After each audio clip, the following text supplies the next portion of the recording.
Hello guys, this is Saurav and welcome to my YouTube channel. Today we are going to discuss the chapter 3 of your class 12 NCERT Sociology subject. The book's name is Indian Society and the chapter's name is Social Institutions, Continuity and Change. ये जो chapter है वो mainly तीन social institutions के बारे में बात करता है. The first one is caste, which is very dominant in the Indian society.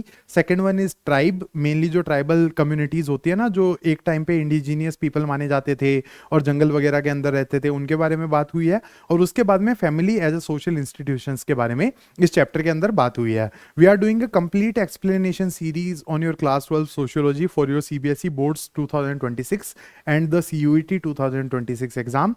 All the extracts which I am using in these PPTs are being taken from your NCERT books only and they are very relevant for your coming examinations. This is a complete explanation series NCERT based है. Book का नाम Indian society है. Chapter 3 social institutions continuity and change. This is the part 1 of this chapter और जो part 2 है वो इस video के अपलोड होने के 1-2 दिन के अंदर मैं अपलोड कर दूंगा. Now moving forward with the contents first. मैं कोई भी एनसीईआरटी का चैप्टर पढ़ाने से पहले कंटेंट्स जनरली डिस्कस करता हूं, तो वो एक बार हम देख लेते हैं. तो जो पहला टॉपिक है दैट इज इंट्रोडक्शन. उसके बाद में caste and the caste system, caste in the historical context. उसके बाद में इंडियन टर्मिनोलॉजी जो जाति और वर्णा है. कास्ट को इंडिया के अंदर जाति कहा जाता है ना हिंदी के अंदर, तो दैट इज द सिनेरियो. उसके बाद में relationship between varna and jati, defining features of the caste system, principles underlying the caste systems, colonialism ने मतलब ब्रिटिशर्स ने किस तरीके से हमारे यहाँ पे कास्ट सिस्टम को अफेक्ट किया. उसके बाद में caste in the present, key sociological concepts and finally the contemporary trends in caste. मतलब आफ्टर इंडिपेंडेंस कास्ट के अंदर क्या क्या चेंजेस आए because of industrialisation, urbanisation and the increase of literacy rates in our country. इनकी वजह से क्या क्या चेंजेस आए वो हम डिस्कस करेंगे. तो कास्ट वाला जो टॉपिक है वो इस लेक्चर के अंदर पूरा हो जाएगा और उसके बाद में ट्राइब और फैमिली वाला जो टॉपिक है वो पार्ट 2 के अंदर हम कवर कर लेंगे और इस लेक्चर के एंड में मैं आपको पार्ट 2 के कंटेंट्स भी बता दूंगा. Now moving forward with the first topic that is introduction. तो देखो population is not merely a collection of individuals but a society organized through interlinked classes, communities and social institutions. तो जो population होती है किसी भी कंट्री की वो एक कलेक्शन ऑफ इंडिविजुअल्स नहीं है, मतलब बहुत सारे लोग एक साथ नहीं है. मतलब इसके अंदर कास्ट भी होती है, क्लासेस भी होते हैं, फैमिलीज भी होते हैं, ट्राइब्स भी होते हैं. तो certain demarcations are there within a population as well.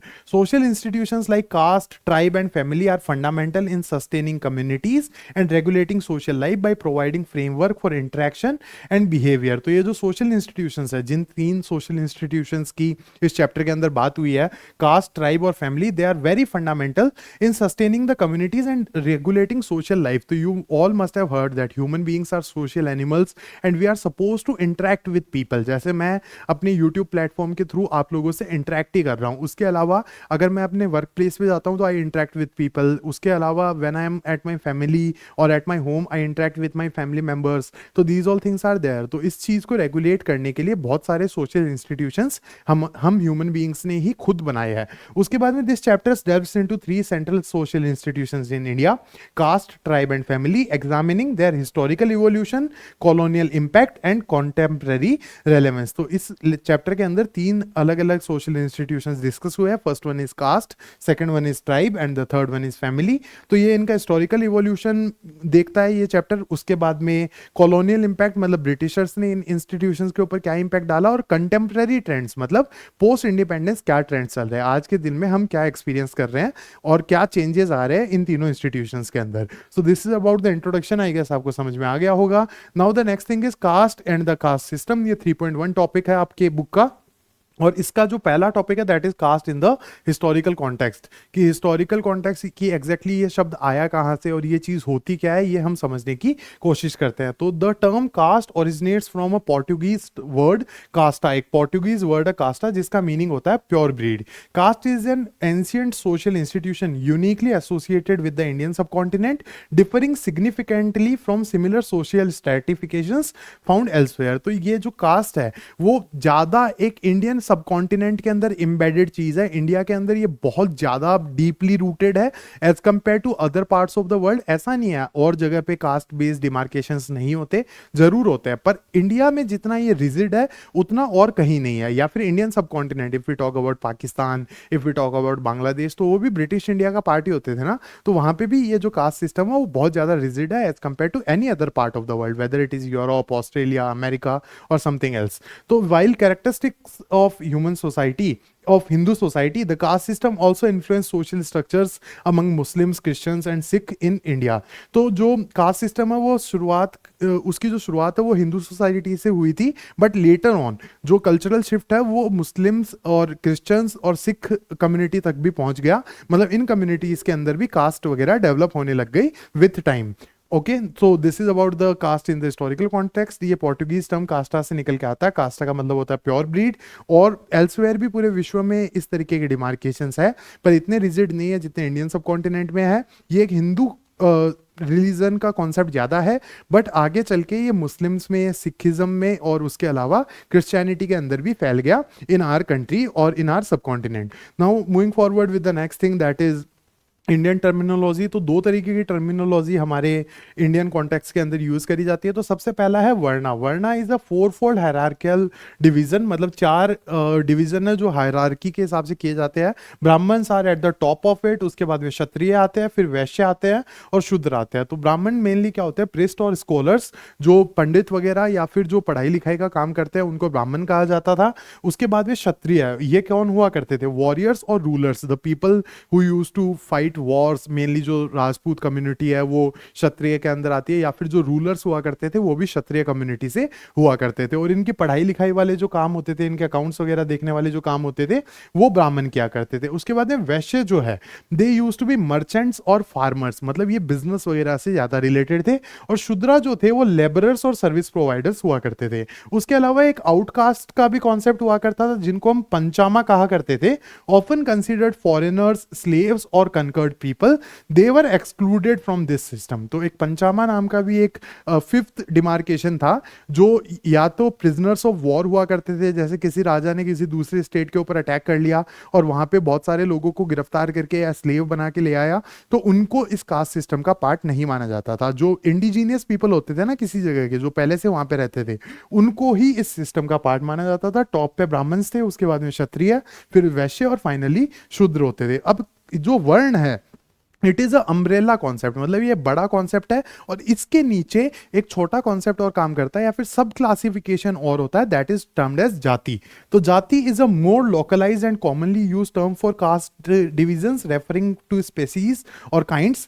जातिज are more numerous and regionally specific than varnas. तो जाति ज्यादा है एज कंपेयर टू वर्णास. जैसे ब्राह्मण कम्युनिटी के अंदर भी बहुत सारी जातिज हो सकती है, क्षत्रिय कम्युनिटी के अंदर भी lot of jatis can be there, lot of jatis can be there in Shudras and Vaishya community as well. So these all things are there. तो वर्ण है वो एक अम्ब्रेला कॉन्सेप्ट है, चार वर्ण होते हैं और उसके बाद में जाति जो है वो एक सब क्लासिफिकेशन ऑफ वर्णा कहा जाता है. तो this is the Indian terminology of the caste system. Now moving forward with the next thing that is access to notes and updates. तो whatever the notes and updates I am using in my videos, वैसे I guess this is the third video of my channel. Apart from that I run a CLAT based channel as well.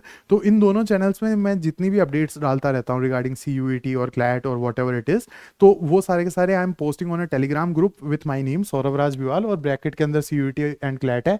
यहाँ तक अगर आप search कर लोगे या भी यहाँ तक आप टाइप कर लोगे तो आपको मेरा चैनल मिल जाएगा and you will get access to all the PDFs and the notes which I am using in my lectures. Now moving forward with the next topic that is relationship between varna and jati. तो जैसा कि मैंने आपको बताया है कि वर्णा जो है वो एक अम्ब्रेला कॉन्सेप्ट है, मतलब एक बड़ा कॉन्सेप्ट है, और जाति उसका सब क्लासिफिकेशन है. तो varna represents all India classification system. Jati denotes hundreds और thousands of regional local sub classifications that are caste and sub caste. The exact hierarchical order of jatis can signify can vary significantly from one region to another. तो जो जाति है it is a subset of varna. एक वर्ण के नीचे बहुत सारी जाति हो सकती है. They can be in the number of hundreds और थाउजेंड्स. ये लोकल सब क्लासिफिकेशन भी हो सकते हैं, और जो इनका हायरार्किकल ऑर्डर है वो अलग अलग जगह पे अलग अलग हो सकता है. जैसे कोई एक कास्ट है, जैसे suppose that Jat community is very dominant in the area where I live. मैं जिस एरिया से बिलोंग करता हूँ वहां पे जाट कम्युनिटी बहुत ज्यादा डोमिनेंट है, but certain areas can be there जहां पे जाट कम्युनिटी इतनी ऊपर नहीं हो जितनी मेरे एरिया के अंदर आती है. So that is the scenario. I live in a Jat dominated area. They are being termed as a high hierarchical at highest point of hierarchy I guess, मतलब ब्राह्मण्स और जो ये कम्युनिटीज है इनके बराबर ही माना जाता है, बट कई ऐसे एरियाज हो सकते हैं जहाँ पे इतनी ज़्यादा उनको रेलेवेंस नहीं मिलती हो, तो this can be the scenario. अब हिस्टोरिकल इवोल्यूशन ऑफ कास्ट कैसे हुआ, तो अर्ली वैदिक पीरियड की हम बात करें, that is 900 to 500 before Christ, मतलब आज से लगभग 2,500-3,000 साल पहले, तो varna divisions existed but were relatively flexible, movement across varna was possible and occupations were not strictly hereditary.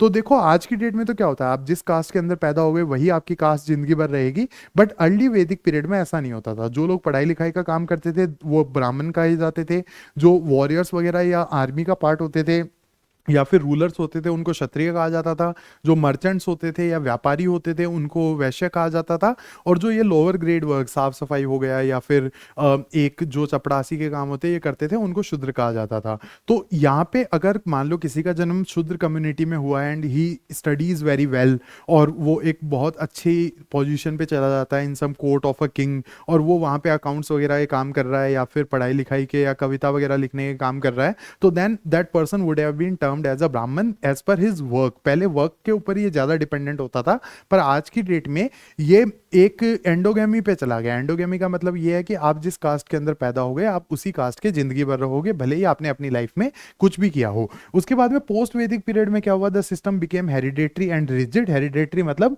आप अपने पेरेंट्स से इनहेरिट करते हो जो भी आपकी कास्ट है, और ये काफी रिजिड हो गया, with occupations and social status fixed by birth leading to more inflexible social structure. तो पोस्ट वैदिक पीरियड में ये ज्यादा इनफ्लेक्सिबल हो गया, मतलब एकदम रिजिड हो गया कि जिस कास्ट के अंदर किसी का जन्म हुआ है वो जिंदगी भर उसी कास्ट का रहेगा, ये एंडोगेमी के ऊपर चला गया। तो this is about the relationship between varna and jati and the historical evolution of caste. तो काफी सारे टॉपिक्स हम कर चुके हैं ऑलरेडी। अब अगला जो है that is defining features of the caste system.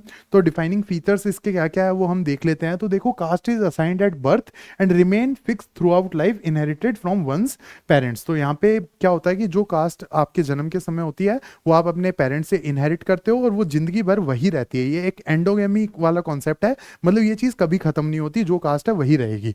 Marriage is confined strictly within one's caste and it is a practice still observe today. तो अब तो थोड़ा बहुत चेंज हो रहा है, बट स्टिल मोर और लेस मैरिजेस जो है वो पर्टिकुलर कास्ट के अंदर ही कन्फाइंड होती है। जैसे अ ब्राह्मण will marry a Brahmin, a Jat will marry a Jat, a Sikh will marry a Sikh. तो these all circumstances are there. Caste boundaries regulate food sharing and social contact, often shaped by idea of purity and pollution. तो ये जो caste system है वो काफी हद तक purity और पॉल्यूशन के कॉन्सेप्ट पे भी चला करता था। मतलब जो अपर कास्ट है उनको प्योर कास्ट माना जाता था, और जो लोअर ग्रेड वर्क्स करते थे या फिर शूद्र वगैरह होते थे उनको मतलब एकदम पॉल्यूटेड कास्ट वगैरह भी कहा जाता था। उसके बाद में देखिए हायरार्की की अगर हम बात करें तो caste are ranked in a rigid hierarchy with upper caste enjoying privileges and lower caste facing discrimination. तो हायरार्की काफी रिजिड थी, अपर कास्ट को काफी प्रिविलेज मिलते थे जबकि लोअर कास्ट को डिस्क्रिमिनेशन का सामना करना पड़ता था। अब ये काफी कम हो गया जो कास्ट बेस्ड डिस्क्रिमिनेशन है, बट हम ये कह सकते हैं कि ये पूरी तरीके से खत्म नहीं हुआ है। Now the continued version of this particular topic की defining features of the caste system. तो पांचवा पॉइंट क्या है, each caste consist of sub caste and smaller groups adding to social complexity. तो मतलब एक वर्ण है उसके अंदर बहुत सारी जाति है और उनके अंदर सब कास्ट है, जाति मतलब कास्ट। तो इस तरीके का सिनेरियो तो ये बहुत ज्यादा सोशली कॉम्प्लेक्स स्ट्रक्चर बना देता है हमारे देश के अंदर। अब हेरिडेटरी ऑक्यूपेशन का मतलब क्या होता है, traditional occupations are inherited, limiting social mobility and restricting job choice across caste line. So suppose that some person is born in a caste that is more or less related to the carpenter वाले work, मतलब जो ये लकड़ी related work करते हैं उन इस cast के अंदर कोई पैदा हुआ तो वो वही काम करेगा, या फिर जो मतलब साफ सफाई का काम करते हैं उनकी कास्ट में कोई पैदा हुआ तो वो वही काम करेगा। कोई ब्राह्मण है तो वो पढ़ाई लिखाई के काम करेगा, कोई क्षत्रिय है तो वो सोल्जर ही बनेगा या फिर एक मिलिट्री पर्सन ही बनेगा। इस तरीके के सिनेरियो कास्ट सिस्टम के अंदर हुआ करते थे। Now these things are changing, but एक टाइम तक मतलब आज से 20-30-40 साल पहले तक यही सिनेरियो रहा करता था। उसके बाद में deep inequality, the system एनफोर्सेस structural inequality keeping upper caste in power and lower caste in long term disadvantage. तो बहुत ज्यादा इनइक्वालिटी हुआ करती थी पहले, तो बहुत ही ज्यादा, मतलब ब्रिटिशर्स के टाइम पे या उससे पहले जो मुगल एरा था उस टाइम पे तो कास्ट बेस्ड डिस्क्रिमिनेशन बहुत ज्यादा होता था, बहुत ज्यादा इनइक्वालिटी थी on the basis of caste. Now this topic is complete, defining features of caste. अब principles underlying the caste system, ये क्या क्या है, तो देखिए The caste system followed the idea that different caste should stay separate, especially in matters like marriage, food and daily life. तो जो अलग अलग कास्ट है उनको अपनी कास्ट के साथ ही रहना है, लोगों के साथ ज़्यादा इंटरेक्ट नहीं करना है, अगर डेली लाइफ हो, मैरिज हो या फिर फूड हो. It so society as one whole made up of different caste arranged in strict order from high to low. तो इसने क्या बताया, मतलब जो ये कास्ट सिस्टम है कि एक स्ट्रक्चर बना हुआ है, एक हायरार्की बनी हुई है, जो ऊपर है वो ऊपर ही है, जो नीचे है वो नीचे ही है उसके अंदर, और वो आपस में इंटरेक्ट नहीं कर सकते, इंटरकास्ट मैरिजेस वगैरह नहीं हो सकती, वो खाना शेयर नहीं कर सकते, इस तरीके के सिनेरियोज हुआ करते थे. This order was based on purity and pollution. Caste doing clean religious work were seen as pure, while those doing dirty and manual jobs were seen as impure. तो जो पढ़ाई लिखाई रिलेटेड और रिलीजियस वर्क्स करते थे उनको तो pure cast माना जाता था, और जो लोग साफ सफाई रिलेटेड वर्क करते थे उनको पॉल्यूटेड कास्ट भी माना जाता था. Higher status was usually linked to power and wealth. Each caste has fixed work with little chance to move upward. तो पहले ये रिजिड था कि जो कास्ट है वो वही काम करेगी, और उस हायरार्की के अंदर ऊपर जाना बहुत ज्यादा मुश्किल हुआ करता था. Now the next topic is colonialism and caste की. ब्रिटिशर्स ने इसको किस तरीके से अफेक्ट किया कास्ट सिस्टम को. तो ब्रिटिश रूल, जिसको हम 1800 से 1947 तक मानते हैं, played a major role in shaping the modern caste system. Many scholars believe that the way caste works today is more influenced by colonial actions than by ancient Indian traditions. तो ये कहा जाता है कि जो कॉलोनियल एक्शन से, मतलब Britishers ने कास्ट सिस्टम को बहुत ज्यादा रिजिड कर दिया था. मतलब पहले इतना ऐसे नहीं था कि इन्होंने जो सेंसस वगैरह करवाई तो उसके अंदर डिफाइन कर दिया कि ये लोग ओबीसीज है, ये एससीज है, ये एसटीज है, इस तरीके के डिमार्केशन बना दिए. तो वो कास्ट सिस्टम बहुत ज्यादा रिजिड और डीपली रूटेड हो गया इन द ब्रिटिश टाइम, और ये इंडियन एंशिएंट सिस्टम से कम इन्फ्लुएंस होके कॉलोनियल एक्शन से ज्यादा इन्फ्लुएंस है जो कास्ट सिस्टम है. तो ये काफी एक्सपर्ट्स ने कहा है. British studied caste deeply to run their administration better. तो उनको तो अपना रूल चलाना था, तो उन्होंने इसके ऊपर स्टडी किया, और they carried out large surveys and detailed studies on Indian communities. फिर लीगल और पॉलिटिकल रिकॉग्निशन की बात करें तो they began special welfare steps for depress classes. तो मतलब जो डिसएडवांटेज ग्रुप्स है या फिर जो लोअर कास्ट जिनको कहा जाता है, उनके लिए इन्होंने थोड़े बहुत ऐसी चीजें चलाई जो वेलफेयर स्कीम्स है, बट इन्होंने कास्ट सिस्टम को बहुत ज्यादा रिजिड कर दिया. इस चीज का कल्प्रिट हम ब्रिटिशर्स को मान सकते हैं. Government of India act of 1935, ये एक लॉ पास किया था जो हमारे कॉन्स्टिट्यूशन से पहले इंडिया को रन करता था. इंडिया का कॉन्स्टिट्यूशन, हमारे कॉन्स्टिट्यूशन ऑफ इंडिया 1950 से पहले यही एक्ट हुआ करता था, और it was made during the British time in 1935. This law created official list of caste and tribes eligible for special treatment, leading to terms like scheduled caste and scheduled tribes. तो ये जो terms है एससीज और STs, ये government of India act 1935 के साथ ही emerge हुए थे. अब अगला जो टॉपिक है that is again the colonialism and caste. इसका कंटिन्यूड वर्जन है. Influence of the census. तो जो सेंसस जनगणना ब्रिटिशर्स करवाते थे उसका क्या इन्फ्लुएंस हुआ इसके ऊपर. Caste details were first collected in the 1860s, और फिर उसके बाद में हर 10 साल से सेंसस होने लग गए 1881 से. इन 1901 सेंसस, हर्बर्ट रिस्ली एक ब्रिटिश ऑफिसर थे, tried to rank caste by social importance in different regions. तो इन्होंने रैंक करने की कोशिश करी कि कौन सी कास्ट हायर अथॉरिटी रखती है और कौन सी कास्ट को लोअर कास्ट माना जाए. Official listing made caste identities more fixed and unchanging. अब डॉक्यूमेंट्स के अंदर कोई चीज आ गई तो जिंदगी भर वो डॉक्यूमेंट्स तो सेम ही रहेंगे ना, तो इससे कास्ट बहुत ज्यादा रिजिड और अनचेंजिंग हो गई. तो ये ब्रिटिशर्स का एक किया हुआ गलत काम था कि इन्होंने कास्ट बेस्ड सेंसस करवानी नहीं चाहिए थी. काफी सारे एक्सपर्ट का ये कहना है. Many caste started asking for higher status which increase caste awareness and rivalry. तो काफी सारी कास्ट को हायर स्टेटस चाहिए. अब इन्होंने हायरार्की बनाई है और ऑफिशियल लिस्टिंग के अंदर हायरार्की बना दी, तो कास्ट तो ये बोलेगी ना कि हमें हायर स्टेटस चाहिए. तो अवेयरनेस भी बढ़ी कि कौन इंसान कौन सी कास्ट से बिलोंग करता है, और राइवलरीज भी बढ़ने लग गई इन बिटवीन कास्ट. मतलब ब्रिटिशर्स का तो कॉन्सेप्ट ही ये था ना, डिवाइड एंड रूल. तो उन्होंने ये ज्यादा रिजिड कर दिया कास्ट सिस्टम. तो इंडिया पहले डिवाइडेड था, इन्होंने और ज्यादा रिजिड करके और ज्यादा लोगों को डिवाइड कर दिया ताकि कोई फ्रीडम स्ट्रगल हो ही ना पाए. Acceleration of caste transformation, colonial rule along with changes like capitalism and modern ideas, this helped up this help speed up changes in the caste system. तो थोड़ी बहुत जो लाइफस्टाइल चेंज हुई, कैपिटलिज्म आया, इंडस्ट्रियलाइजेशन हुआ, और उसके अलावा एजुकेशन लेवल बढ़े, तो अब ये चेंज हो रहा है, but still it is very rigid in our country. Now the next topic is regarding caste in the present. आज क्या सीन है, तो इसके अंदर हम फ्रीडम स्ट्रगल से चालू करते हैं और उसके बाद में कंटेम्प्रेरी ट्रेंड्स को भी हम देखेंगे. तो caste played a dual role during the Indian freedom struggle, acting both as source of social division and basis for reform movements against untouchability and inequality. तो कास्ट की वजह से अच्छी चीजें भी हुई और बुरी चीजें भी हुई। एक चीज तो मैंने आपको बताई थी कि फ्रीडम स्ट्रगल इतना पॉसिबल नहीं था बिकॉज कास्ट डिवीजन इतना ज्यादा था कि इंडियंस जनरली यूनाइट हो ही नहीं पाते थे। और उसके बाद में जो रिफॉर्म मूवमेंट्स थे, जैसे इन अनटचेबिलिटी को हटाना है, इनइक्वालिटी को हटाना है, तो ये कुछ अच्छी चीजें भी हुई इस दौरान ही जो फ्रीडम स्ट्रगल था उसी टाइम पे। From late 19th century leaders like Jyotiba Phule, doctor Bhimrao Ambedkar, Ayyankali, Narayana Guru and Periyar actively fought caste based injustice and social exclusion. तो भीमराव अंबेडकर, महात्मा गांधी और ये नारायण गुरु, ज्योतिबा फुले, इनके नाम आपने सुने होंगे। तो इन्होंने कास्ट बेस्ड डिस्क्रिमिनेशन को हटाने के लिए बहुत सारे एक्टिव मूवमेंट्स भी चलाए। By 1920s Ambedkar and Mahatma Gandhi brought the caste issue into national politics leading to public support for caste reform and abolition. तो 1920s आते आते भीमराव अंबेडकर और महात्मा गांधी ने इसको पब्लिक इशू बनाया कि ये सब नहीं होना चाहिए जो कास्ट बेस्ड डिस्क्रिमिनेशन है। तो इस वजह से ये नेशनल पॉलिटिक्स के अंदर ये मुद्दा काफी हाईलाइट हो गया, जो कास्ट वाला मुद्दा था ना। उसके बाद by 1947 there was strong national consensus that caste was a social evil and partly a colonial construct that had worsened under British rule। तो एक ये जो कास्ट सिस्टम है, हम ऐसा नहीं कह सकते कि हमारे ट्रेडिशंस के हिसाब से बहुत अच्छी चीज थी।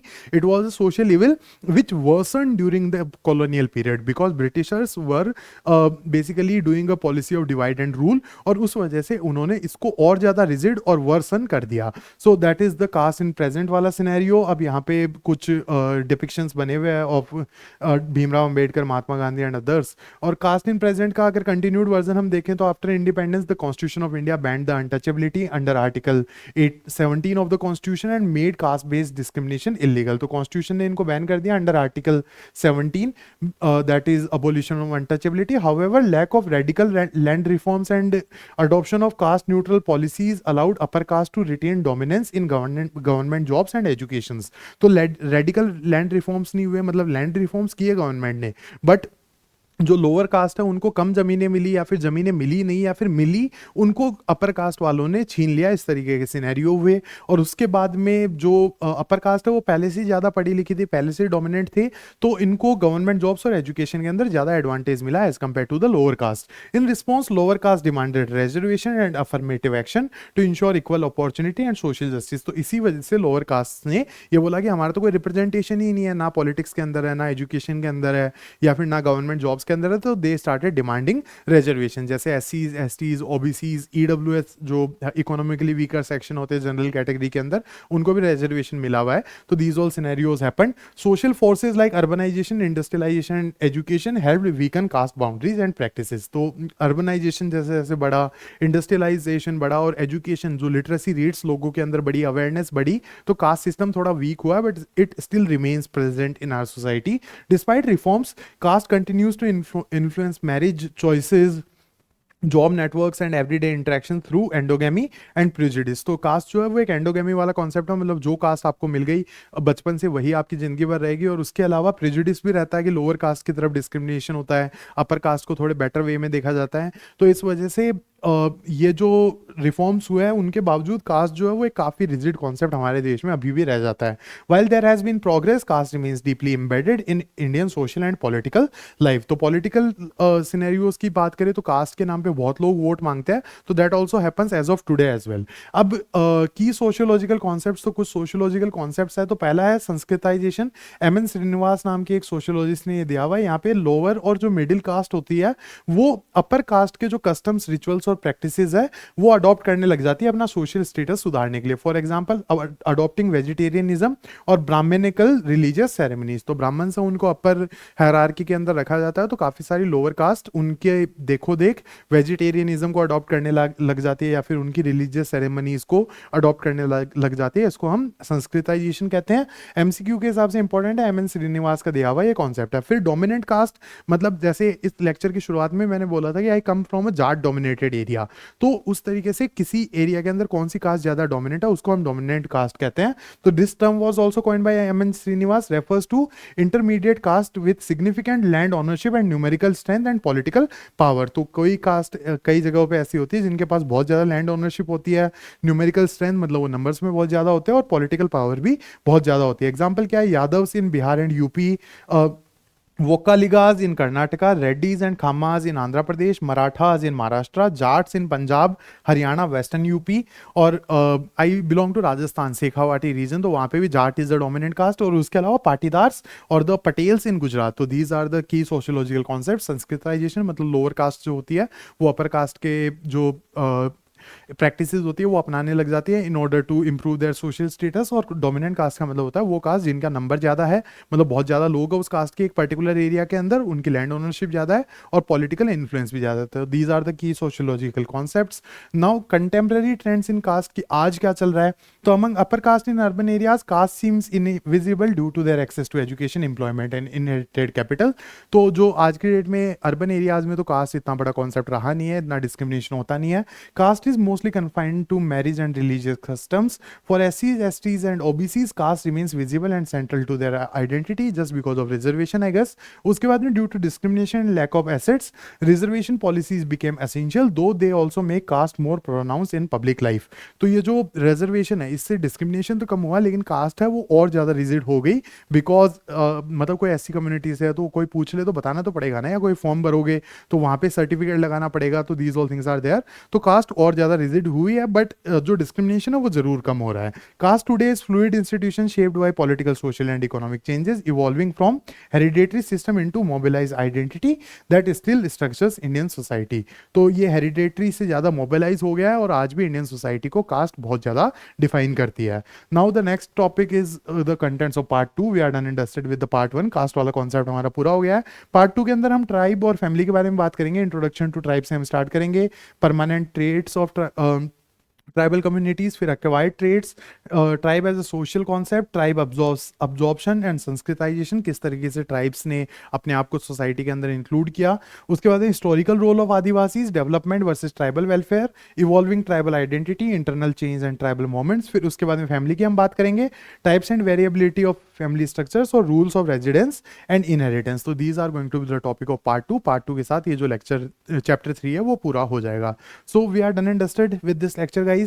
Thanks a lot for attending this lecture and don't forget to like and subscribe to my channel. This lecture was being presented by me, Saurav Rajwal. I am a graduate of National University Jodhpur and a lawyer by training. While I was in a law school, तो society और law के बारे में एक साथ ही पढ़ाया जाता था, ये दोनों साइड बाय साइड चलते हैं। तो I have a formal training in sociology as well because BA LLB honours के अंदर BA में हमें सोशियोलॉजी काफ़ी डीप के अंदर पढ़ाया जाता था। Thanks a lot for attending this lecture guys.